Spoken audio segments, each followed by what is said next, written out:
ഫെബ്രുവരി 4-ാം തീയതി world cancer day ആയി ലോകം മൊത്തം ആചരിക്കുന്നതാണ്. ഈ ഫെബ്രുവരി 4-ാം തീയതി ഈ കൊല്ലത്തെ വേൾഡ് ക്യാൻസർ ഡേയുടെ തീം എന്താണെന്ന് വെച്ചാൽ, കഴിഞ്ഞ കൊല്ലത്തെ അതായത് 2025 മുതൽ 2027 വരെ ഒരേ തീമാണ്, യുണൈറ്റഡ് ബൈ ദ യുണീക്ക്.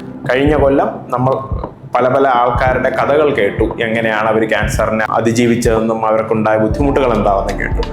ഇക്കൊല്ലം നമ്മൾ എന്താ ചെയ്യാൻ ഉദ്ദേശിക്കുന്നത്, ഈ ബുദ്ധിമുട്ടുകളെല്ലാം കുറയ്ക്കാനായി അഡ്മിനിസ്ട്രേറ്റീവ് ലെവലിൽ നമുക്ക് എന്തെല്ലാം ചെയ്യാൻ പറ്റും എന്നുള്ളതാണ്.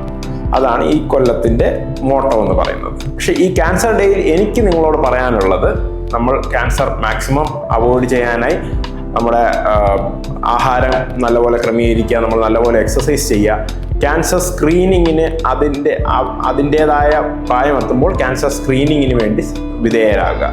ഇന്ത്യയിൽ ഏറ്റവും കൂടുതൽ കാണുന്ന ക്യാൻസറാണ് ബ്രസ്റ്റ് ക്യാൻസർ. വളരെയധികം സ്ക്രീൻ ചെയ്ത് കഴിഞ്ഞാൽ വളരെ പെട്ടെന്ന് കണ്ടുപിടിക്കാൻ പറ്റുന്നതും നേരത്തെ ചികിത്സിച്ചു കഴിഞ്ഞാൽ പൂർണ്ണമായും ഭേദമാവുന്നതുമായിട്ടുള്ള ഒരു അസുഖമാണ് ബ്രസ്റ്റ് ക്യാൻസർ. രണ്ടാമത് സെർവൈക്കൽ ക്യാൻസർ.